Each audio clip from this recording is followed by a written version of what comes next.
Purple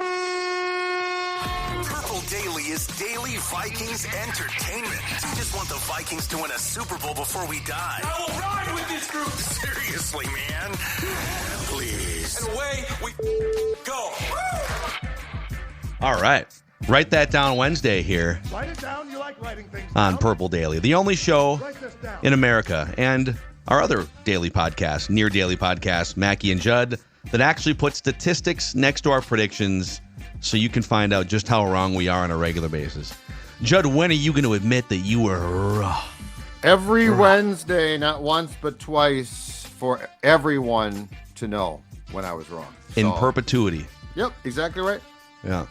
So before we get into the accountability session, the predictions, we're going to have a bonus episode today because the Vikings traded for a left tackle, and the Colts, their opponent, made a huge announcement that impacts this game. So we have a bonus episode coming out and a very special write that down guest listener predictor today. Judd, let's take the audience to Quick Trip there. Just a little morning jaunt to our favorite convenience store. Yep, exactly right. So let's just say that you woke up this morning and the gasoline tank was near E, and you know what? You were dragging too. Well, this is the perfect stop. Quick Trip is, because as you can see here, Quick Trip has everything that you could possibly want or need in a convenience store, including the Karuba coffee right there to give you a jolt. And if you go around the corner here, we're going to see some pizzas, breakfast, lunch, dinner, or snacks. Quick Trip is the place for you. And about that gas tank being near E, guess what? You can fill up at Quick Trip.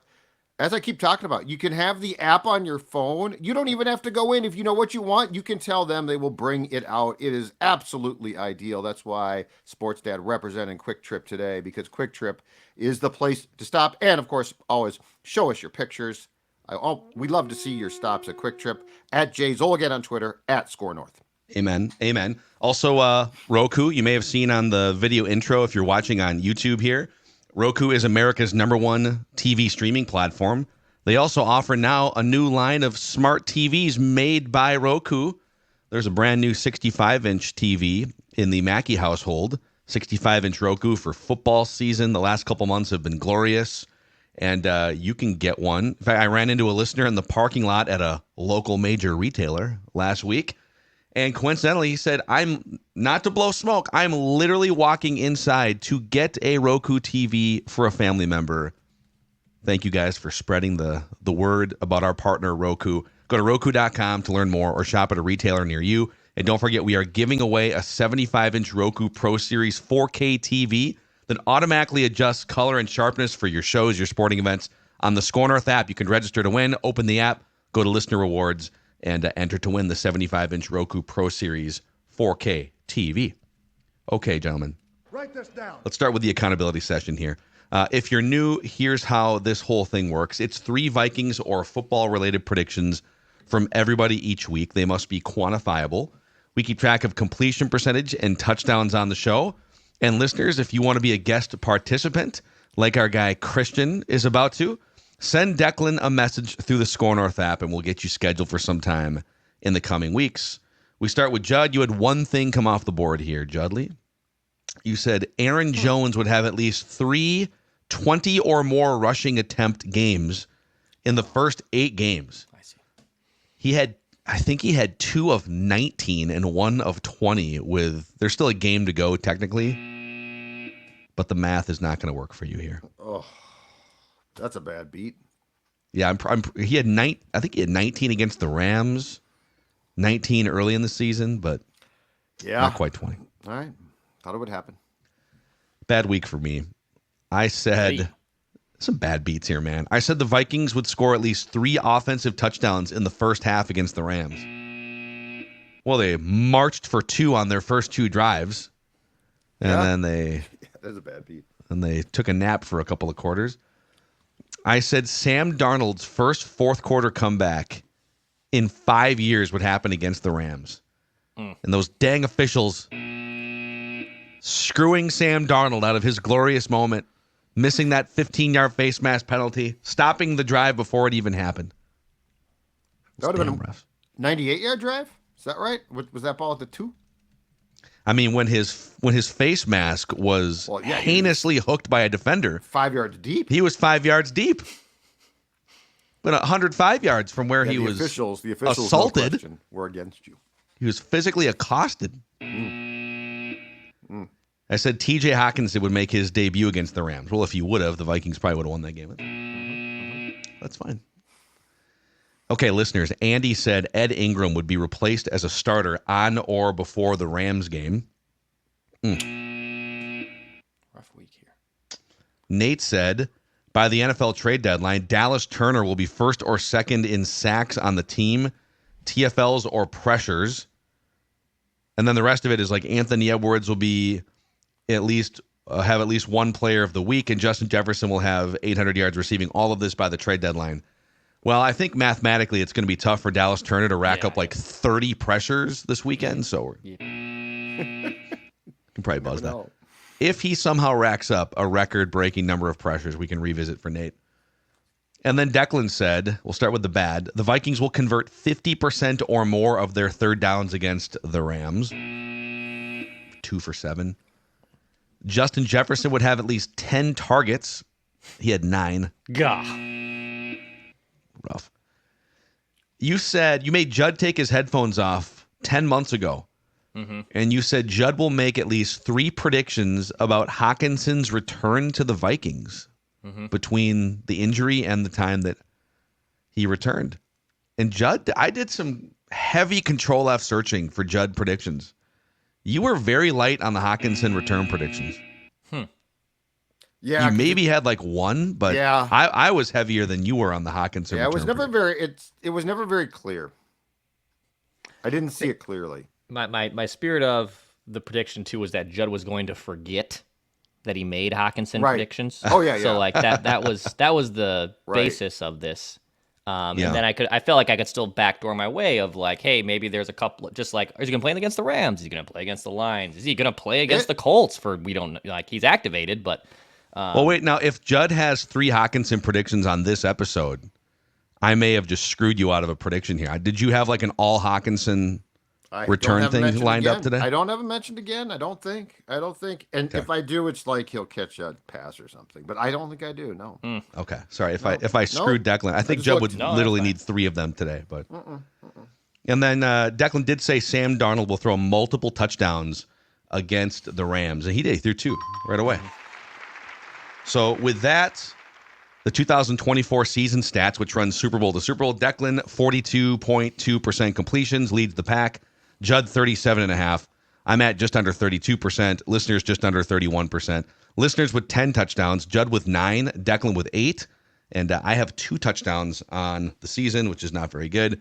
Career stats dating back to 2021. Declan leads with a 37% completion percentage. Judd 35.5. I'm at 33. Listeners at 23.5. Listeners and Declan tied with 49 touchdowns apiece, 1 more than me and 7 more than Judd. So that's your accountability session. Let's get our special guest here. You may recognize him from America's Got Talent. You may recognize him as one of the premier NBA and sporting event halftime performers with his little friend Scooby.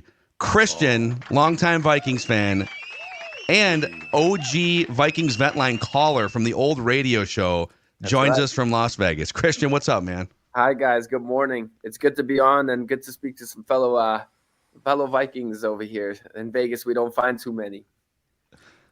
By the way, I just want to say quickly that your performances, okay, are great because in hockey, which I love, there's a guy that travels around and he basically takes off T-shirts and cheers and tries to get people cheering. And he's in St. Paul one night, Ottawa the next night. Like, you've got a sustainable, enjoyable thing. This guy's got this, like, I'm going to go around throwing out T-shirts. Is this the greatest compliment you've ever received in your career right now, Christian? It's a sustainable, enjoyable thing. No, but I mean, I love Scooby. Scooby's great. I mean, Christian, it's probably Scooby and then you. Right. No offense, but okay. I mean, who doesn't love Scooby? I'm just saying, I appreciate the fact that you bring joy and it's not a farcical, hey, I'm going to be cheering this team on and then that team on. Thank you. It's all love. I really appreciate that sentiment. I mean, hey, you know what, though? If you're a hockey fan, it's probably kind of awesome that you do get to go to all these different arenas and just take different shirts off. So maybe we can find a side hustle for you as well. Maybe you do a hat routine or something, and then we see you at arena. What if we just like unleash Judd and Judd does like live sponsorship reads while swapping out his hooded sweatshirt and hat? That's what Judd can do. And throw the sweatshirt out. It's 12 minutes of great sponsorship reads. Give us, and for the audience too, give us your background as how'd you become a Vikings fan? And then we have some other questions too before we make predictions. Really, it just 2 words, Randy Moss. I mean, that's pretty much it. So when I was a kid growing up, I grew up in New York City. My fandom of teams is all over the place. But it ended up being Minnesota in the NFL because of Randy Moss. I just was, obviously, I'm sure that's happening with a lot of young kids now that are watching the game and seeing how exciting Justin Jefferson is. And they're just becoming Viking fans themselves. And so that's how it was for me. I grew up, obviously, Robert Smith was the running back at the time. I mean, random names that I just remember really rooting for, like Corey Chavis. I think he had like an 8 interception season one year or something. And I just remember that Darren Sharper, when we got him from the Green Bay. And I've always been, I kind of describe myself a little bit of an old school fan. Like I like defensive guys. And so I really believe the defense wins championships, like boring wins, if that makes any sense. So sometimes, even though it's quite the opposite of what made me a Vikings fan, which was the excitement of Randy Moss, but just watching teams throughout the years, obviously, and becoming a football fan, I really learned to appreciate like the boring stuff, like no penalties, like playing sound football and just getting the win. And so I'm old school in a sense when it comes to that kind of stuff. But it's funny because I feel like 98 was a major hook for fans. 2009, Adrian Peterson in there too. But the 98 season did, and I got hooked probably a few years before 98, but really I was like 13 and crying in my room when they lost that game. Yeah. That season made a bunch of fans, but also ruined the Vikings experience because you thought, oh, this is what it's supposed to look like. You're supposed to score like 35 points and just throw bombs down the field and play finesse, high-octane football, and this is what it's going to look like every time, and it's just not repeatable, unfortunately. I don't remember the exact years, but I remember very early in my fandom was the Michael Vick in the playoff game, and that loss. I don't know if that was 98 or what year that would have been, but I just remember that was like the beginning of my fandom, and I stuck with them. I didn't bail, and so I've been a Viking fan ever since, and it does seem like finally, at least with the way the front office has handled everything, it seems like they're doing it's all right to be boring for a little bit, although it's turned out exciting. But that's one of the things that I feel has gotten under my skin a little, on whether it's on Twitter, X, whatever, just seeing fans kind of freak out about the team. I'm like, hey, don't forget, this was supposed to be technically the rebuild year. Like, if we would have told you in the beginning of the season, Darnold would have had, 14 touchdowns, 5 picks right now. Like, we would be so happy at 5-2. And this was once JJ got hurt, it almost felt like, dang, this will be a lost year with excitement. Because if we're bad, like, we're not even going to be excited about the rookie quarterback playing. Yeah. Instead, hey, I'm just taking it. We were at the Rams game on Thursday. We went to it. And yeah, you're disappointed. But at the same time, the fact that, we make the playoffs, like all that kind of stuff is just the front office seems to finally be doing it right. Mm-hmm. By the way, you can follow Christian on Instagram too. It says CA Stoinev, right? Is your handle? Yeah. And I'm sure a lot of you have, if you've been to a Timberwolves game or if you've been to sporting events around the country, when and how did you start training Chihuahuas to do halftime performances? Like, how did this all start for you to the point now where all these years later you are legitimately, it's like you, Red Panda, and maybe someone else are like the premier halftime performers right now in this country. Yeah, well, I still will feel honored to be mentioned with Red Panda. I think she's, the GOAT halftime. Just the fact that she's been doing it for so long is pretty incredible. So I appreciate you mentioning me with her. It started really randomly. I was growing up in New York as in a performing family, and we were traveling with a show. And I really just wanted a pet, so we got a small dog, hence the Chihuahua, that could be easy to travel with. And the first year, that was the original Scooby. He was actually just, he was just our pet at home. He learned how to sit, lay down, simple things. And he used to do this thing with his paws that he moves his paws up and down.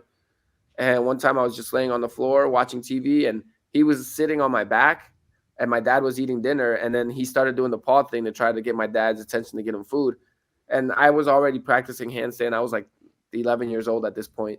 And so my dad got the idea of, hey, why don't we take him tomorrow to practice and see if he'll do that trick, do the paw thing on your back while you're doing that horizontal trick that you're practicing. It might be funny. And we did it. He did his little trick and he got treats. And then, it's kind of sparked the idea, like, what else can we try? And so one thing led to another. And from there, obviously throughout the years, there's been different generations of Scoobies. And we started performing that act until I was 17 years old. And that's when I went to college. I got my degree from Illinois State University in broadcast journalism. And then shortly after I graduated, my first actual professional halftime show was at the Minnesota Lynx. They gave us our first shot.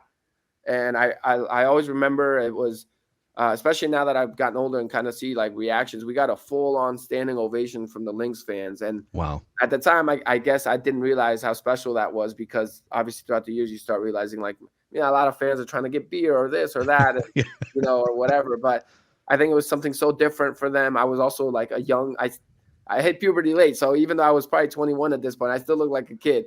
But I loved it. And who's this 10-year-old with this dog? This is crazy. Yeah. But that kind of gave us our start. I already had a couple other halftime shows lining up, but that kind of gave us, I think, that boost. Once one team kind of sees you and you kind of have that proof of concept that it works, then one thing led to another. And obviously we're still, I think this is year 11 or 12. 11 or 12 doing halftime. So it's pretty cool. It's awesome. That's awesome. That's really what needs to happen for us to put Stella on Judd's back? How do you train? How do you personally train them? Like, do you get like that? That's the thing is, like, my dog. I mean, she rules our house. Can you help Stella and Maya and Vinny just like stop barking? That would be great, actually. Yeah. So actually, I do train them, and my wife and I, we don't have children yet, but I imagine they're a lot like kids, where they all have their different personalities. So yeah. From Scooby, it went on to Percy, who's now the older of our pups. And then we have Milo, who's the youngest. And it's all kind of, I always say, like, dogs may not be able to talk, but they can certainly communicate. You just got to, watch them, like pay attention, see what they like, what they don't like, and things like that. And so, like Milo, the young one's the one that does a little slam dunk trick where he has this little plush basketball that he dunks in a little mini hoop. Awesome. And that, that's probably one of the most proud tricks I feel like I've trained them, because it all comes from watching them. So Percy, the older one, doesn't like to play with any toys really. Whereas Milo's all about that. He loves to play. So we got him a pack of like sports plush balls, and he was always playing with them, trying to rip them up and stuff. And so I was like, how could I use this to a trick? And obviously that's where it sparked the idea of him dunking. And so that's a trick that he does that Percy doesn't do. And, Percy does a trick that Scooby didn't do because he was curious about the basketball. And so he's the one that kind of added the walking on the basketball part of the act. So, yeah, it's just kind of watching them. And, and a lot of it, people think the training is all about the tricks, but a lot of it is even just, the fact that they're around so many people, the loud noises and all that. And it starts at an early age. Like with Milo, when he was like 3 months old, I was bringing him on the plane with me to games I was doing with Percy, just so he could get used to being on an airplane. He could get used to being in an arena. He could get, I would sit in the crowd with him for the second half and watch the game, so he could get used to the clapping and the noise and the cheering and all that. So it's a process. And, but obviously, it's pretty cool to be able to just travel around the whole nation, the whole world sometimes with them. So it's pretty cool. It's awesome. I love how Christian's like, okay, Milo, so you're gonna walk on a basketball, or you're gonna carry a basketball and dunk it. And Judd and I are like, Stella and Maya, can you just like stop pooping on the sidewalk in the wrong spot? It'd be great. So let's do some predictions here, boys. We'll start with Christian, over to Judd, Dex, and then all rounded out. We'll make 3 trips, one prediction each trip. So Christian, what is your first Vikings prediction?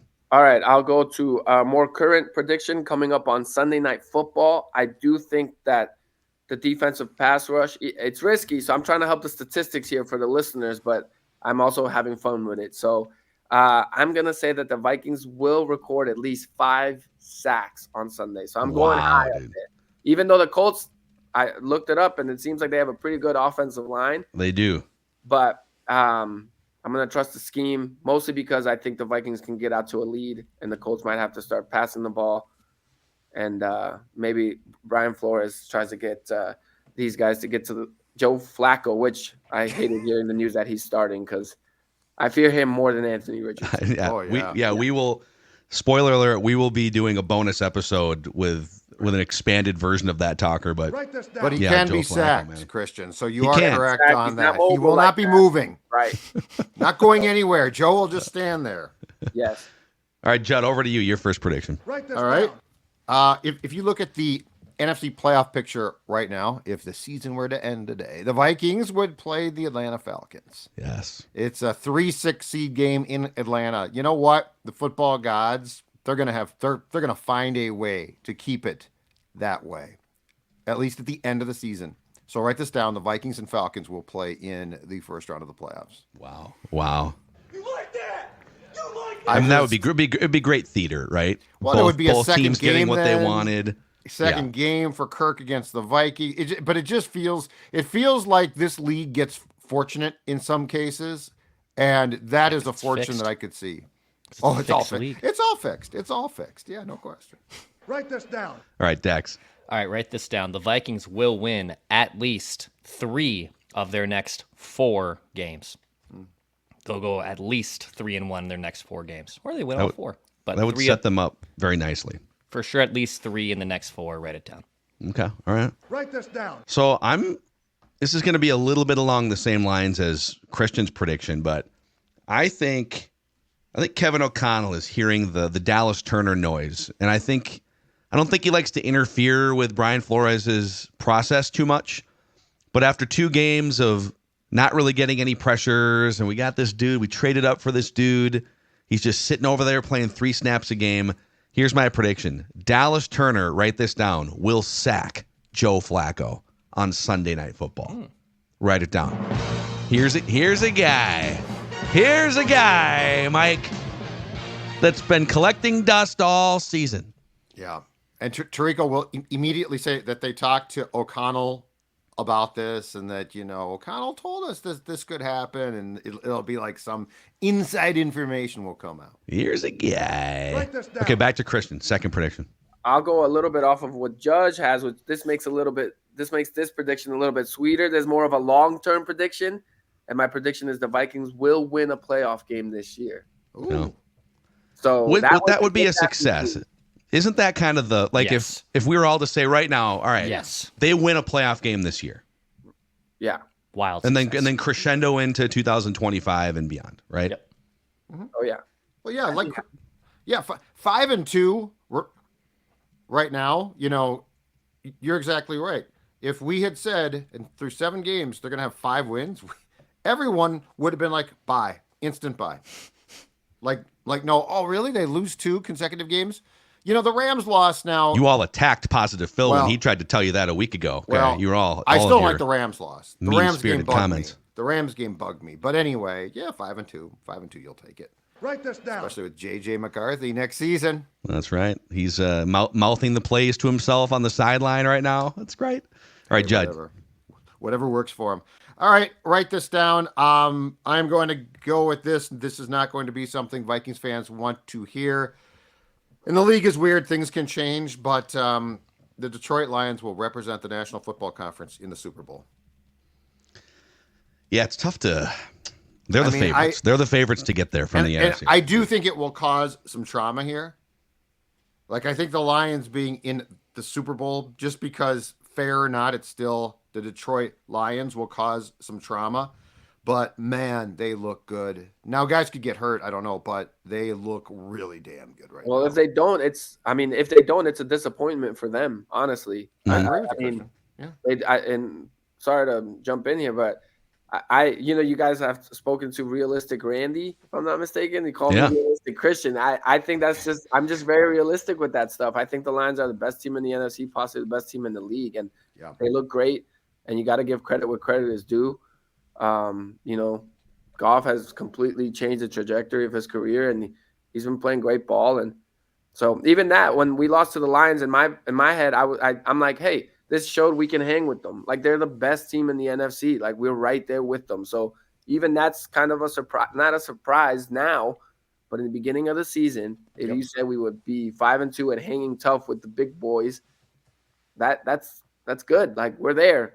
If we meet in the playoffs, you feel like, hey, if they make one mistake, we could beat them. So This is also a great way to troll your Lions fan friends and family members. You know how Packer fans hate it when you tell them kind of a disappointment that you guys only won 2 Super Bowls in 30 years with Brett Favre and Aaron Rodgers. You can tell Lions fans, boy, it's been a great season for you guys. How disappointing would it be? Yeah, how crushing. Set them up for the fall. Yeah, that's a Judd Zolgad tactic. That is. Listen, what a great collection of talent there. Wouldn't it be embarrassing if they didn't cash in and win the whole thing? You can't call the season a success unless you're in New Orleans in February, right? And hoisting the trophy. Yeah. Okay, back to the Dexter. All right, write this down. So Jordan Addison, free 3, as his self-proclaimed motto is. He will have a season high in receptions on Sunday. So 4 or more receptions for Jordan Addison on Sunday. 4 more receptions for Jordan Addison on Sunday. Write it down. Man, so his season high is only 3 in a game. That's he's wild. Had 3 a few times, but he's not had 4. Oh God, his production. When you look at it right now, it is remarkably small. Mm-hmm. Yeah, it's 3. He has 4 games of 3 catches, and then against the Rams, it was 2 for 22. He has 14. He has 14 catches. Johnny Munt has, I'll say it again, as many receptions as Jordan Addison. Oh man, Johnny Munt, man, he did not sign up for. He's the best third tight end in the history of the National Football League. He did not sign up for that many targets, but here we are. Write this down. Okay, I'm going to keep going back to the well here. I really feel it this time. This is the week on Sunday Night Football. This is the week that Sam Darnold gets his first fourth quarter comeback victory. Wow. I'm not shying away from this prediction. I'm going to will this into existence. I don't think it's going to be the Kirk Cousins comeback from 33-0 a couple years ago, but it will be a fourth quarter comeback victory. A lot of Vikings fans are vastly underestimating the Colts. Like, oh, it's the Colts. They're garbage. They just benched their quarterback. The Colts haven't had like a 2-score loss in, I want to say, 10 games or something.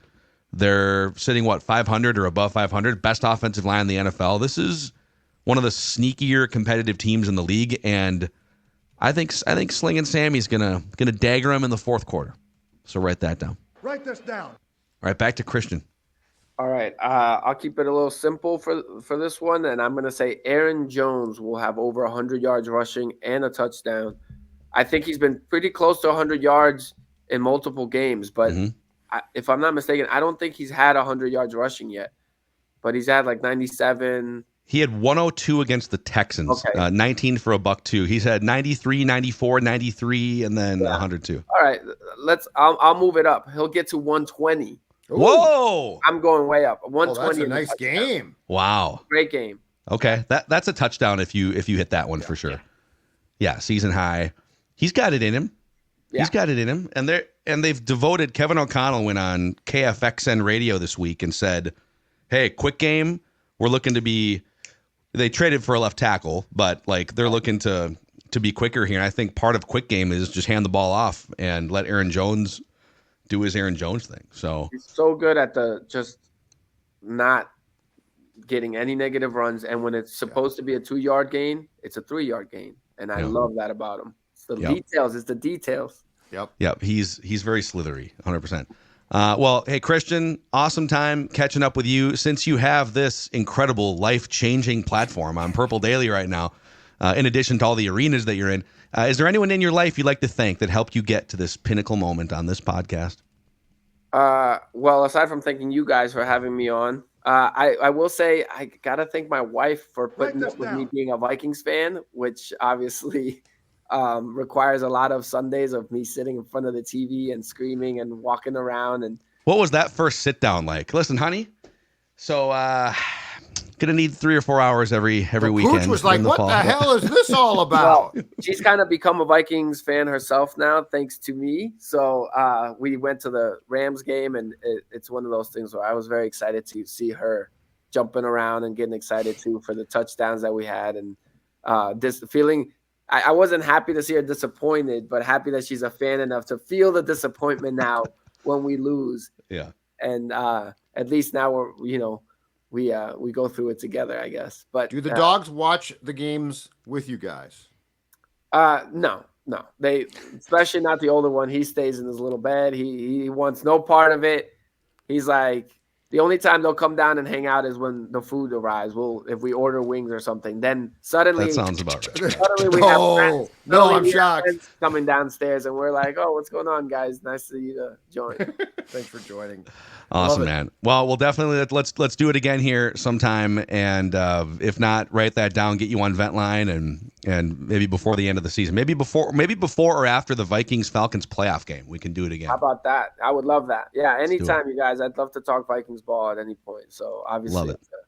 I'm a big sports guy, and when it comes to the Vikings, when's your next Minnesota performance? Oh, as of right now, we'll be there in February for the Wolves. Okay.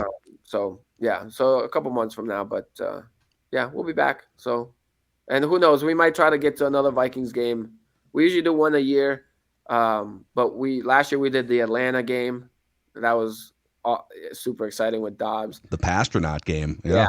And so obviously we did the Rams last Thursday, and maybe we'll, in our schedule, I've kind of been eyeing actually the Falcons game in case that works out, because right now we're available on that Sunday, so we'll see. But if I make it down there, I'll let you guys know. Awesome, man. And congrats on all the success. Great catching up with you, and good luck with your predictions, sir. Awesome. Thank you, guys. All right, there he is. Christian, it's funny because we used to do Vikings Vent Line, not on YouTube and podcast, but on 1500 ESPN radio back in the day. Superstar Mike Morris was part of that show for a while. Mm-hmm. And if I remember right, Christian used to call in as Christian from California, and now he's in Vegas, but he was Christian in California. We had Realistic Randy was Randy in Oakland, and he would call in. Bob in Pennsylvania, who still does the video call-ins on the current edition from his hot tub. Bob in Arizona now, right? Or maybe he vacations in Arizona a lot. I'm not sure. Either way. I think he's still in PA. East. Yeah. I don't think you can take Bob from the East Coast, man. No. You can take Bob from the East Coast, but you can't take the East Coast from Bob. No. That's right. No. Just like you can take the Home Solutions out of Finch, but you can't take the Finch out of Home Solutions. I don't know if that's. I have no idea how that works. I have no idea. I have no clue. But what I do have a clue about is the fact that Cody Finch and his team at Finch Home Solutions are the best around. They are electrical projects, big or small, able to come to your house and make any repairs or fixes. Also, if you are watching this right now, as you are checking out, let Finch take your holiday lighting to a new level with gemstone exterior lighting, permanent invisible soffit lighting that can display any color for any occasion. Perhaps let's say like that, purple on game day.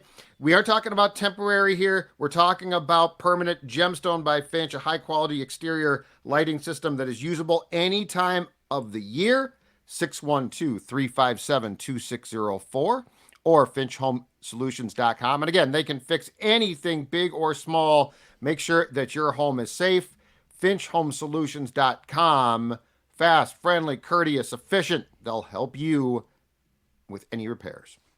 Nicolay Law is here to help you as the exclusive personal injury law firm of Purple Daily. If you or a loved one has been injured in an accident, you know that it can get tumultuous. Life can sort of come to a stop.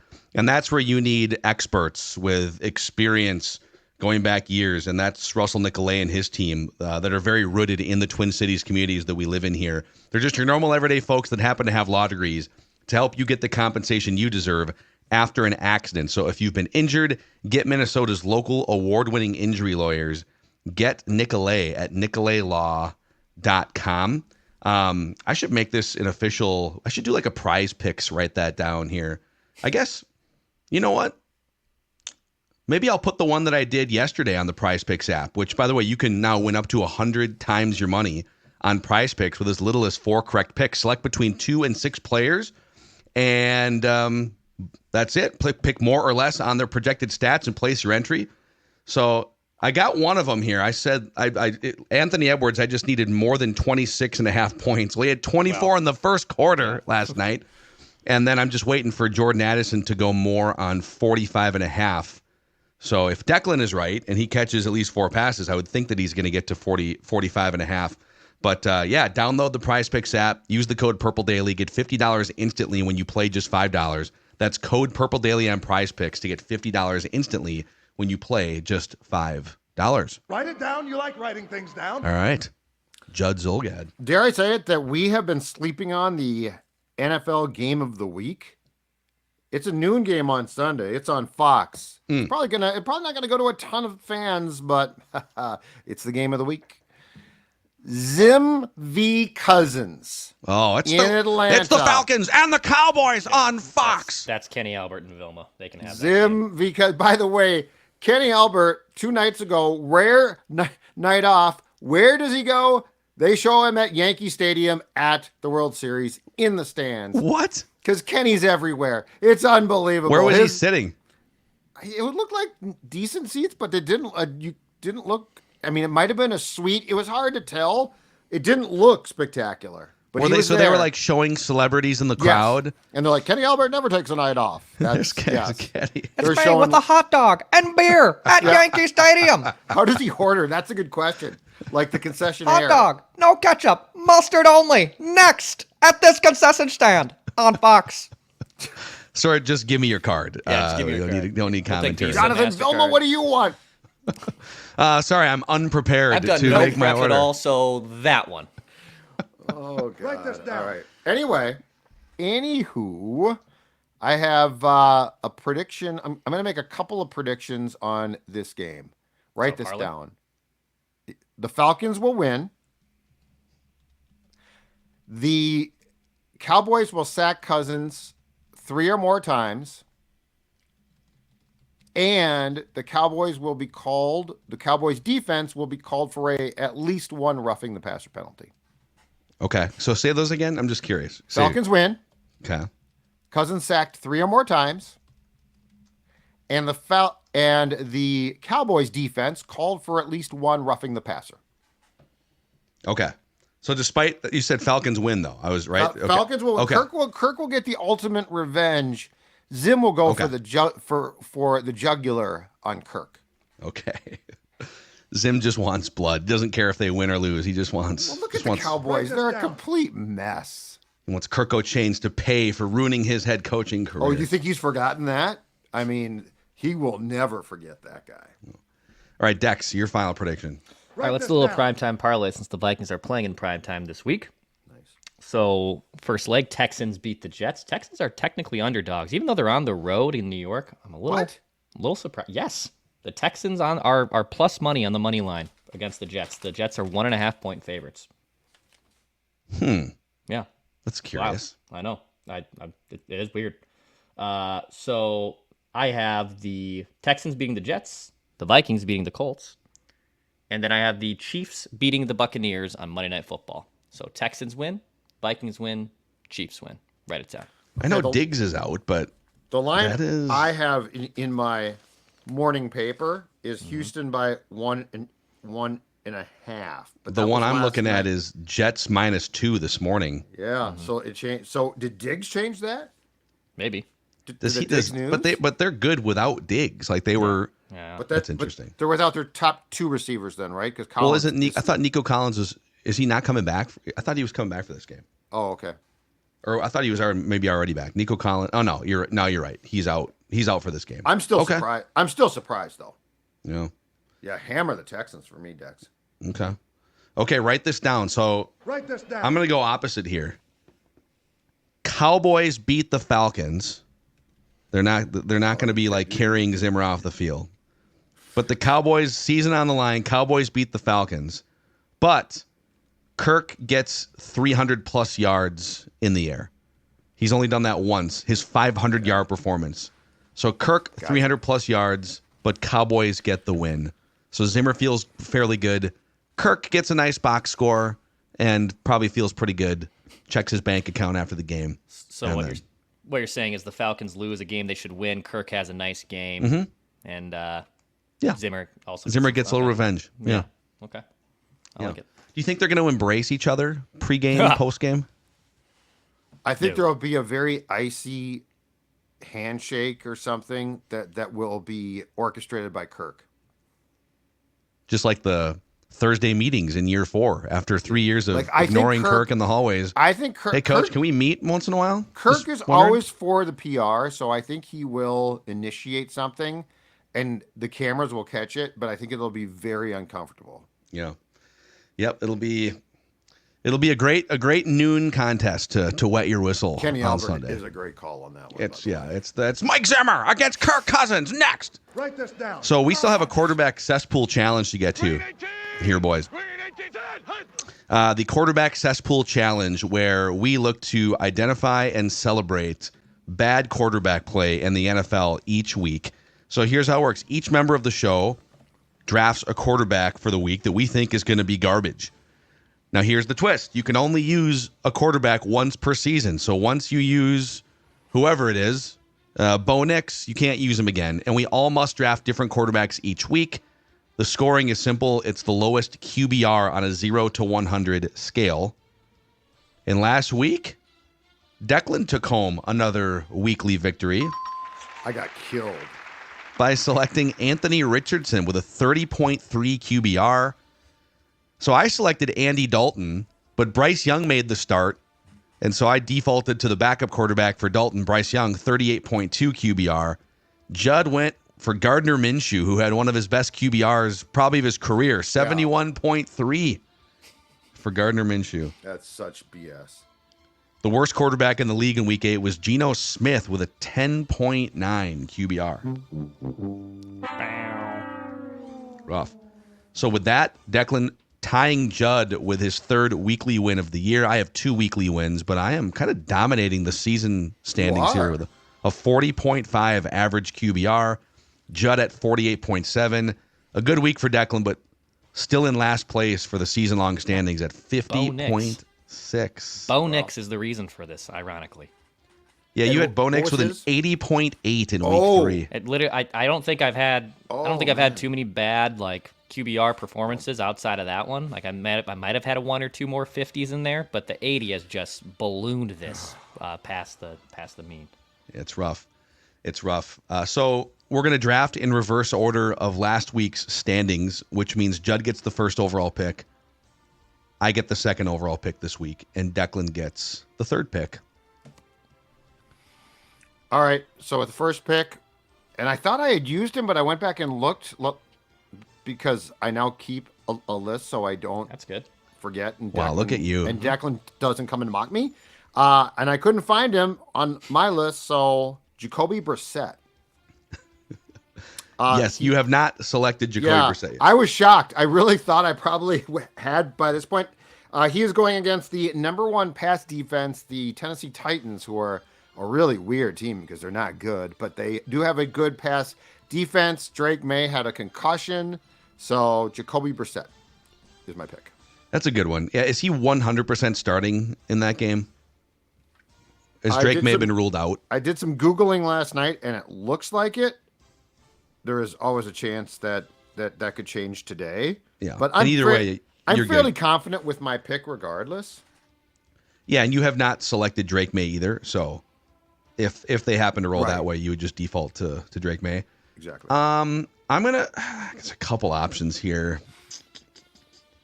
I'm definitely torn between 2. I want to. Part of me wants to go bold here.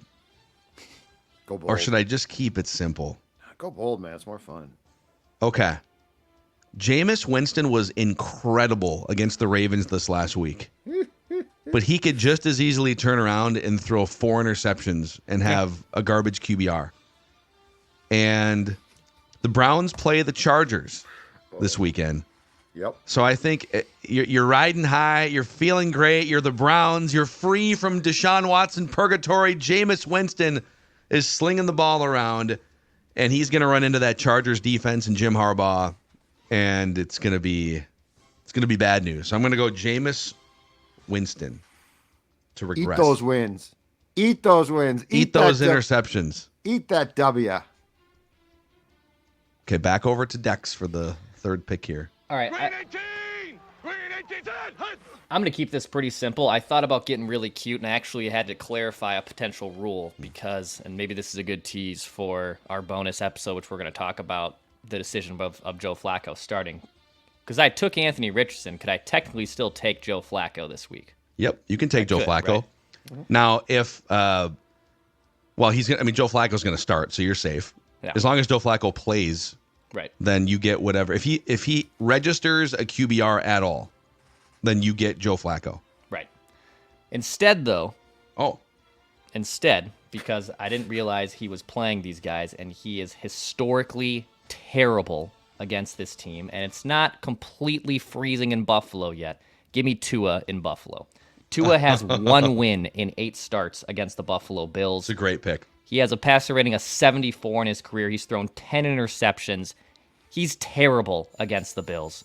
I would feel a little bit better if it was like, I think it's supposed to be like 55 degrees in Buffalo on Sunday, so it's not completely freezing, but once you take the warm weather out of Tua, who's also coming back from concussions, like he's not probably the same guy, give me Tua for this week's pick in the quarterback cesspool challenge. I'm a big fan of that pick. I think that's a great pick. Yeah. Yeah. Did you say the forecast? Do we know for sure? It's Let's like see here. 5th in Buffalo, New York. Yeah, it's like 50, I think. Okay.